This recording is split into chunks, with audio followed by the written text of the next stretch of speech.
Hello everyone, it's me, and for today's video it's on the Creative CV Guide. So this booklet is from the University of Nottingham. I think it helped me create my CV. I got inspiration, but I didn't create my CV in that manner. But there's many ways. As a creative, you need to show your creativity. And these are the few universities: University of the Arts, London, University for the Creative Arts, and University College in Falmouth. These are the sponsors. I think they're the sponsors. So this person has made this guide for us. So this is the contents. So basically gives you, it's from pages from 2 to 55. I know I may not go through the whole thing in accordance, but we're going through the whole booklet. So basically, if you want to read this bit, I don't think I'm going to read the intro. But this is, a CV is basically, as you all know, we don't need to know the meaning, but it's to help get jobs in certain fields, but you have to tailor it to that job. Because I had to make many alterations. I have like 3 or 4. I have like 2 or 3 CVs already because I'm tailoring my CV to that specific job that I'm going for, rather because of a certain skill or certain experience that I have. So that's what it entails. And you can see certain things you can include, like who you are, like your personal profile about yourself, like what type of employee are you, or what can you bring to the table, basically. But you have to write in short paragraphs. Your personal details could be like your email, your phone number. You could say where you're based, or if you have a driving license, there's jobs where you are required to drive, and that could be included as well. And if you have any qualifications, or if you have any skills or specialisms that you can offer, then you could put that, you can include it. So, and qualifications, like if you have a degree, but you don't need to, some things you can include it. Let's say if you're doing science, for example, you do need qualifications to show that you have you're qualified to do that job. But I know we're not talking about science in this case. Some people include their school grades, but that's only necessary if you feel that's gonna be tailored for that specific role. Let's say if they ask you for your GCSE results, that's going to be tailored for that job, basically. So it doesn't really matter. Yeah, you can include your name. Obviously, you have to include your name. Address, I wouldn't really include my address because you don't want people's. It's too much information. There's this bit, but the ending bit I would say you can include, which is that general data protection thing where you have to say that you're allowed the CV is allowed to be used for employment purposes, and it can keep your CV on file for like up to 4 years. So the company asks you for your CV. In case you do start working for that company within those space of time and you make changes, you just let them know that you've made changes to your CV, which I had to do for one of the jobs that I applied for, but I didn't get in initially. You could say the name, yeah, there's loads. It depends. Some things are not really relevant, like hobbies, because why people include hobbies? I thought it was relevant at the time, but no, it's not. Oh, if you have any additional skills, like languages that you're fluent in a certain language, or you understand how to, or if you have experience or awards. You won some awards for certain things. You can put that in, and like I said before, you can your full clean driving license. References, it depends, but most jobs would depends on if you are in a specific field like film. You have to include references, but you need to ask for permission. If you've done any courses like first aid, and if you've done an editing course or something, then you can include that. People always include photos, but it depends. If you're in a creative sector, some people say you should, but I wouldn't really do that because that's not viable for that role, basically. Unless you're an actor, was a model, someone who's has to show their face in front of camera, basically. That's when you include that. I'm not the expert on CVs, but I've done many drafts of my CV, which is why I know a little bit about CVs. So, yeah, there's not much I can really say here. Yeah, it's basically alternative CVs that are CVs, basically. If you are in a creative sector like myself, or trying to get into the creative sector, like film or TV or theatre or visual arts, like graphic design, then you can tailor it to that. But you can show off your creative flair, basically. Yeah, and you can talk about what you like as an artist and what type of artist you are, like for the personal profile. And you can include your portfolio or your website showing your work that you've done, basically.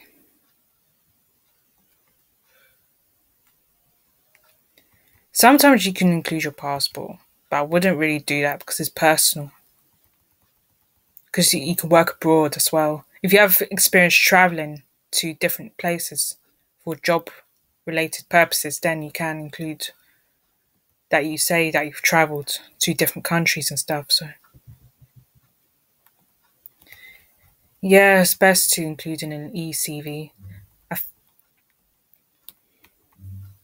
Yeah, there's loads of ways of presenting your CV for a specific role.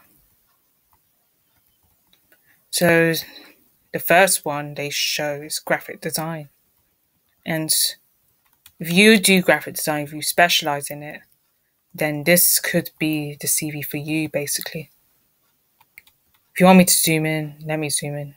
So she just cut her face out and planted it as the outline for a CV, which looks pretty amazing, really. So, like, basically, she had all these. You can use. It looks really nice, in my opinion. I would rate that. Then, look, she's got all this. You have to prove that you've done all these things. But I can't really read the green writing. I can read the blue one slightly and the pink one a little bit. It's best she has a colour scheme. I know it's good to have colour, but sometimes it's pretty hard to read.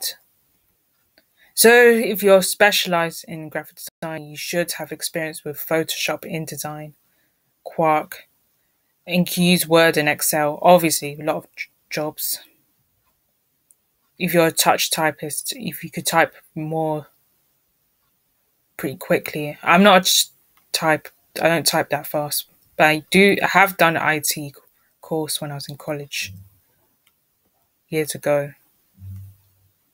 And there's Dreamweaver, which is for creating websites.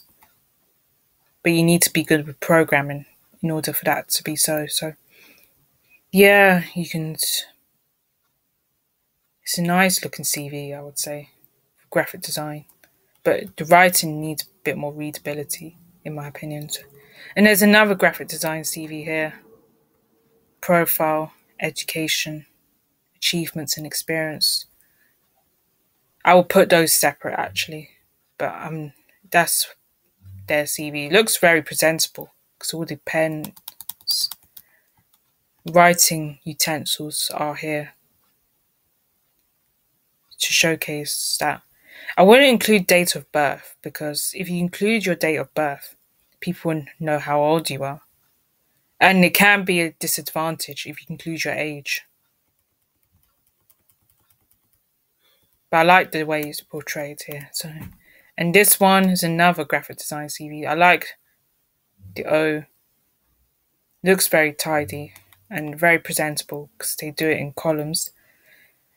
It's always good to keep your CV in one page, unless you have total amounts of experience and you are finding it hard to display it in one page. So just shows your repertoire. I love the background too. It looks really presentable. Yeah, I like this CV. So this person has presented it well. And there's another graphic design CV. It's quite blue, but it looked really nice when I was looking at this leaflet. This leaflet does help if you're creative. It just gives you an idea of how to do it. And wow, they got the logos to show how long, to show the companies they worked for, and the dates and positions, like the role that they were doing in that company, and what they've done or worked on, the projects that they've done. Always, I will say, if you're in a creative sector, you need to include that referees because you need people to represent you and show that you've done what you've done. I would say my criticism is just too much of the color is good, but I feel maybe the readability might be a hindrance for me.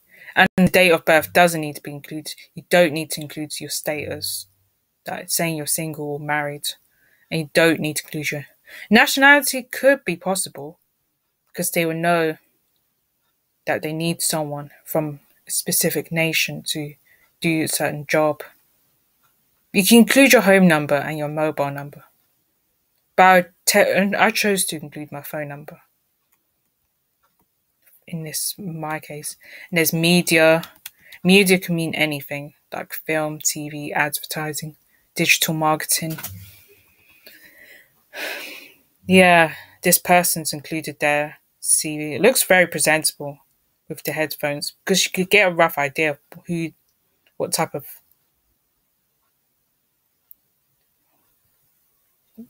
of thing they're into or what field they specialize in. And it looks great that they've done it in pictures as well to show what they have done, which is great. And it's very easy to read. And this one is animation and illustration. You can do it however you like. I like the R and it goes down like a line. So it looks like they've written it and typed it up, which is amazing.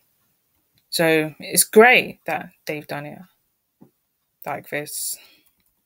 Showcases what type of content creator they are.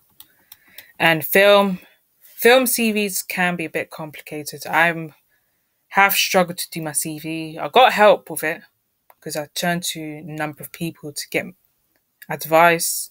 This person, in this case, he works for the camera department. So all they said is personal statement, key skills, because camera is very, very, very niche. So you need to showcase of what you got, basically. So he's experienced in not only with camera, but with editing as well, and producing and assistant directing. So he has other skills, attributes to his repertoire. And there's qualifications. Obviously, with film, you need qualification and you need to do courses and training as well.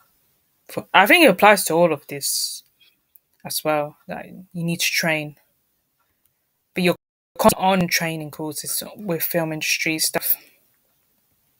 So there's achievements as well. So this person had to do it within 2 pages because it would be harder for them to fit it in. And their professional experience shows what they've done. So who they worked, the director they worked for, the clients, the company, for the cinematographer, any role that they've done, the dates, of course, the format of the camera and the running time of the film. You don't need to be that specific though, unless it's obliged for you to do so. There's fine art. So this person's written their CV as an artist statement, which is a bit unusual, but it tells them, it does give an idea of what type of art they specialize in and what the themes they cover in their work or something. I don't know. I'm not an expert on fine art. And there's a biography because a lot of their artists have to include bios. I think it makes sense that they've included the year that they were born. So it's going to show what type of artist and how much experience they have, their background. At least they didn't include their home address, which is good because they included the studio they work at. So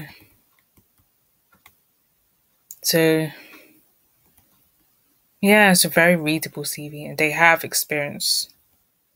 And you can say if you want any references, you don't have to include the referees, you just write available upon request because it means they have to ask you if you need a referee.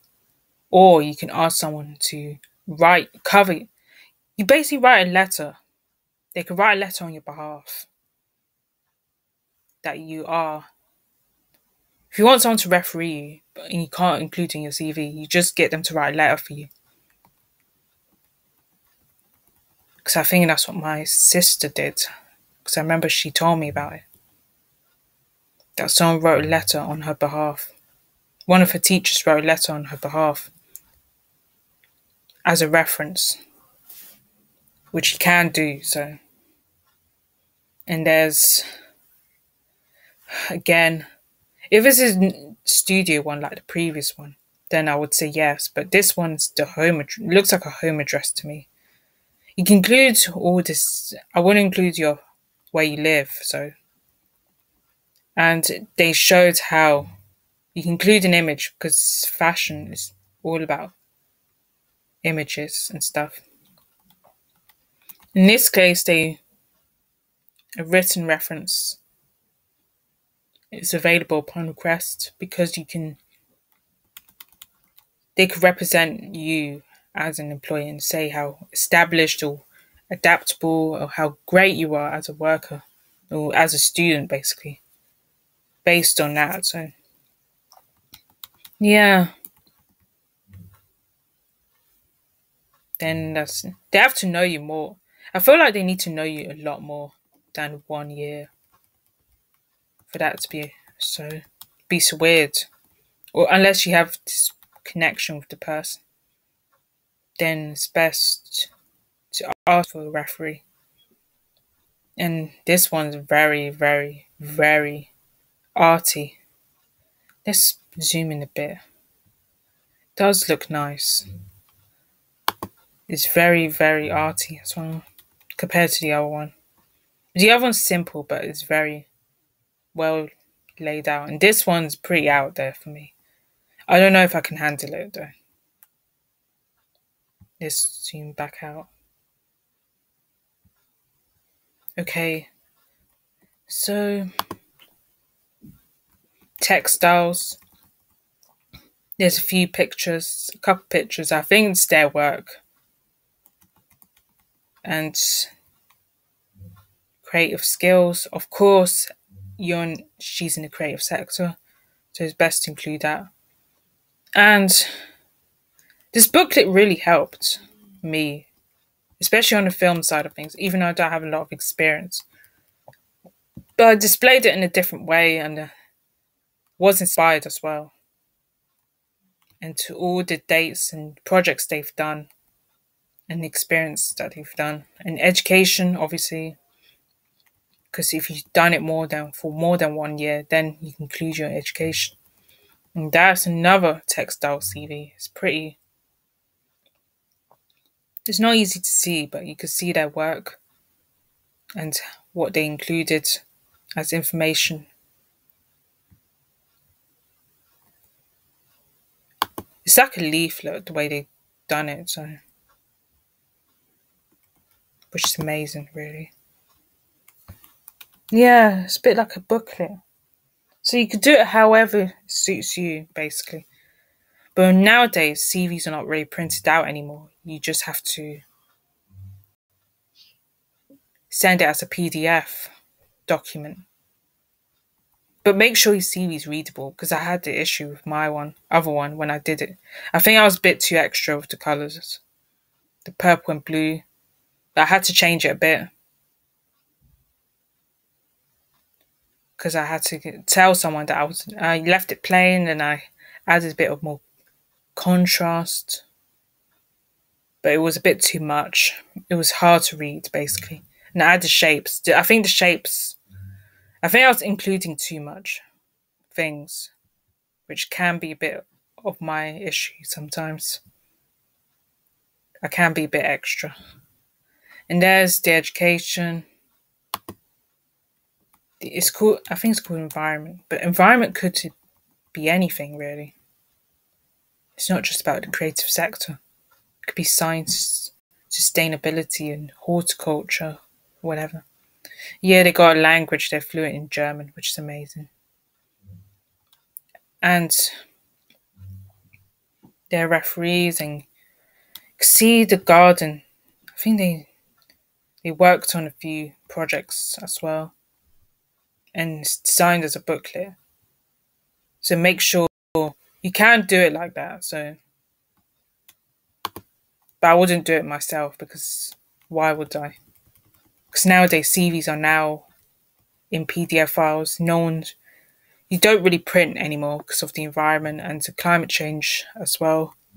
It's a waste of paper, really. If you they keep throwing everything in the bin, and it doesn't bode well, isn't it? So there's all these.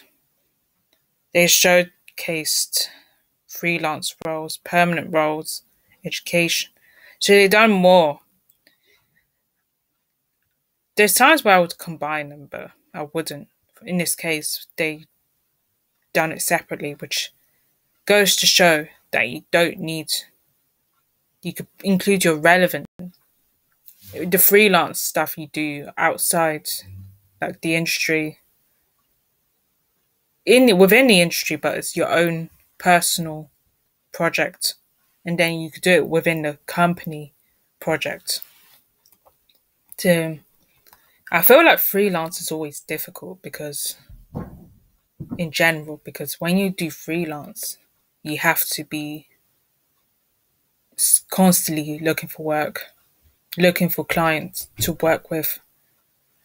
But if you have another job on the side, I feel like it's more easy to be freelance because you do more than one role, which is amazing, really. Nowadays, there's no such thing as a permanent job. That's what my grandma, because me and my grandma were talking about jobs.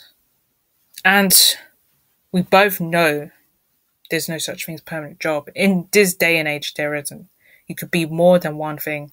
You could be a hairdresser and you could be an accountant at the same time.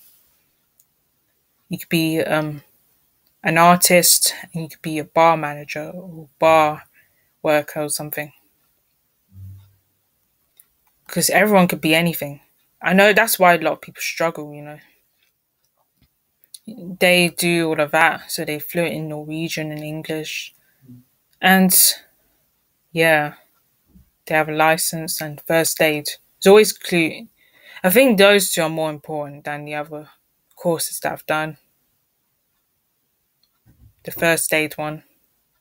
Because I've done the first aid course this year. In February 2024. And there's clients that they've worked for and projects that they've worked on and exhibitions, which At least they have experience with events and stuff. And there's architecture, of course. They have a color scheme here and the background, and they showcase what they've done, which is amazing. It's always good to showcase what you've done. And it's in one page. And this one's about jewellery. I don't really see jewellery as a creative sector, but I think it makes sense to include it. And the way it's done, the layout's good, and they included an image of maybe it's one of their jewelries that they've created, which is amazing.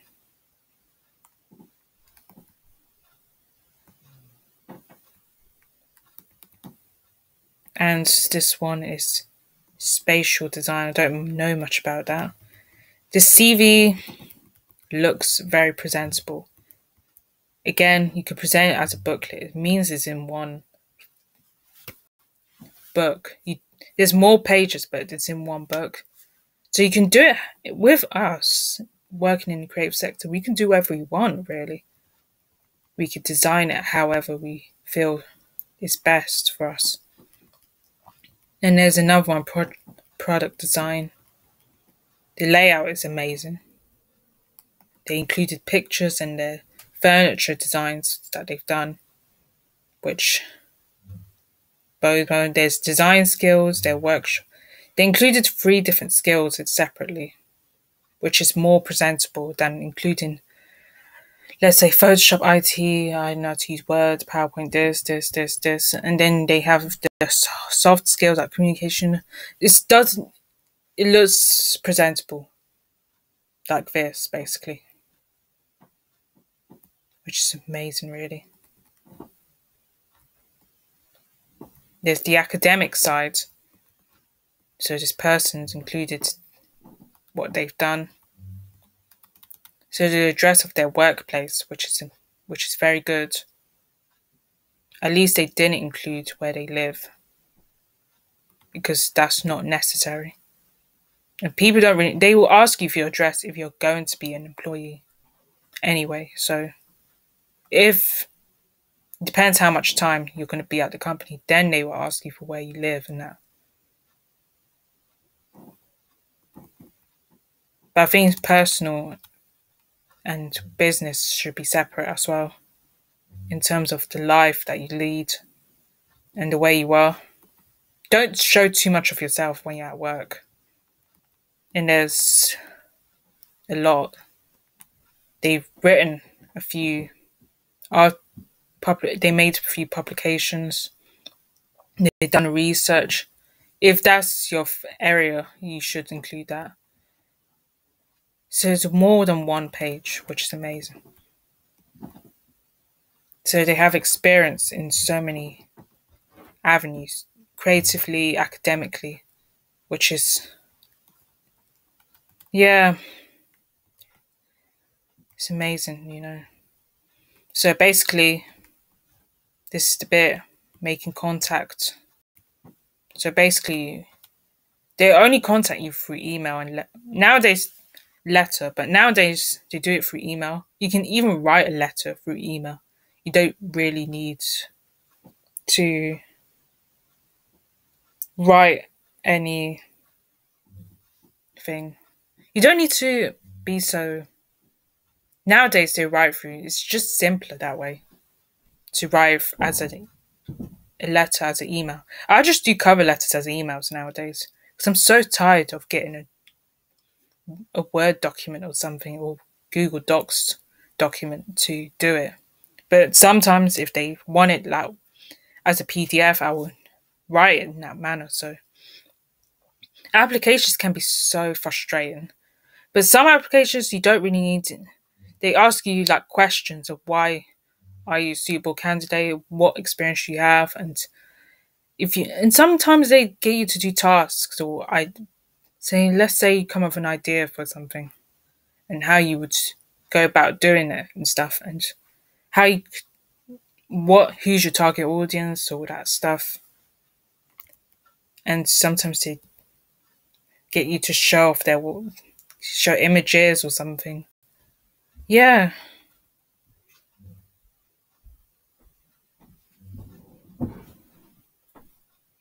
Yeah, email etiquette is very important. I will do more about emails as a video another time. I've done a video about email. Yeah. I think advanced emails. So basically, I've done that. There's cover letters. You don't really, with cover letters, you can combine it as an email. You don't need to keep getting a Word document. And make sure you don't copy and paste when you do it because people will know that it's copy and pasted. Will know you've altered it and you didn't write it yourself. And there's a cover letter here. You could do it in that manner, but it's just best. I don't bother with that. I just write a normal document. But it's your own design, which is good because it shows that you're serious, basically. I think that's why people do it that way.